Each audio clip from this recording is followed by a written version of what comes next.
Pemirsa, ratusan orang terlibat bentrok dengan aparat kepolisian di depan kantor Komisi Pemilihan Umum Daerah Maluku Utara. Mereka menuntut diusutnya kecurangan pilkada.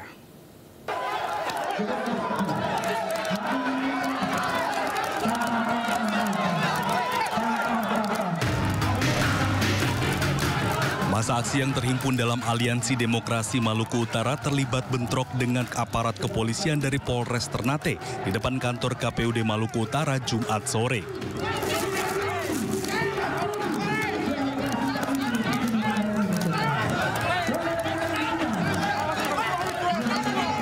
Sebelumnya, aksi unjuk rasa berjalan lancar hingga masa aksi melakukan pembakaran ban bekas di tengah jalan dan membunyikan tiang listrik.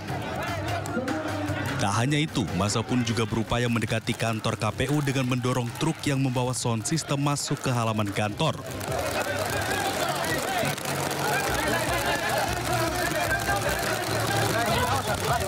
Bahkan massa sempat menabrak aparat kepolisian Polres Ternate yang memberi batas keamanan di depan kantor KPU sehingga mengganggu keamanan dan berujung bentrok.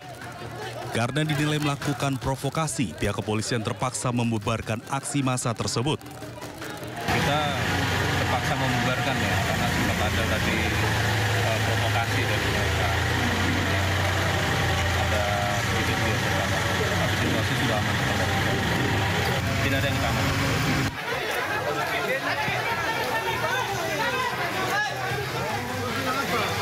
Diketahui, masa aksi mendesak KPU Maluku Utara agar mengusut dugaan pilkada curang di tingkat tempat pemungutan suara. Mereka mendesak agar KPU menindaklanjuti semua keberatan saksi dan kejadian khusus pada semua pleno berjenjang. Mereka juga ingin Bawaslu Maluku Utara agar mendiskualifikasi paslon yang terlibat politik uang, serta meminta sentra penegakan hukum terpadu menindak tegas pelanggaran pemilu sesuai norma hukum. Dari Ternate, Maluku Utara, Ismail Sangaji, iNews melapor. Kita ke informasi lainnya, pemirsa. Siswa dan siswi di sebuah sekolah dasar di Bangkalan, Jawa Timur terpaksa melompati pagar tembok sekolah untuk mengikuti kegiatan belajar mengajar. Pagar sekolah disegel imbas sengketa ahli waris lahan dan Dinas Pendidikan setempat.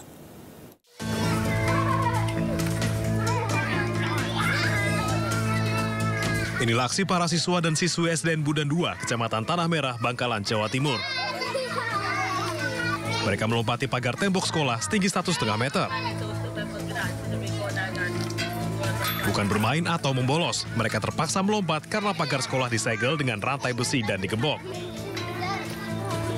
Penyegelan sekolah ini dilakukan oleh ahli waris lahan yang bersengketa dengan Dinas Pendidikan setempat. Ahli waris mengklaim lahan seluas 500 meter persegi ini hanya dipinjamkan kepada pihak sekolah.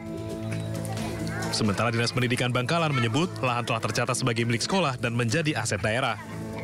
Dulu almarhum ibu saya kan gini Pak, wasiatnya kalau tanah ini tidak tukar guling, tidak dijual sama siapapun gitu Pak.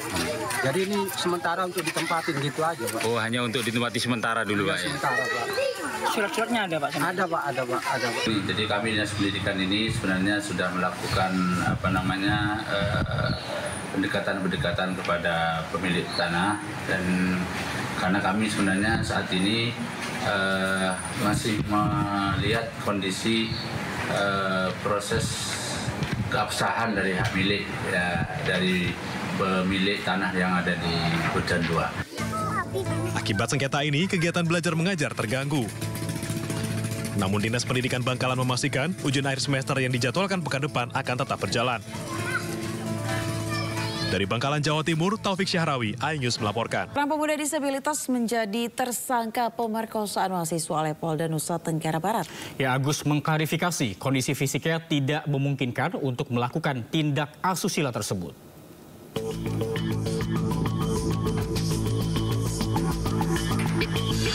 Iwas alias Agus Buntung, 21 tahun, seorang penyandang disabilitas ditetapkan sebagai tersangka pemerkosaan terhadap 2 wanita oleh Polda Nusa Tenggara Barat.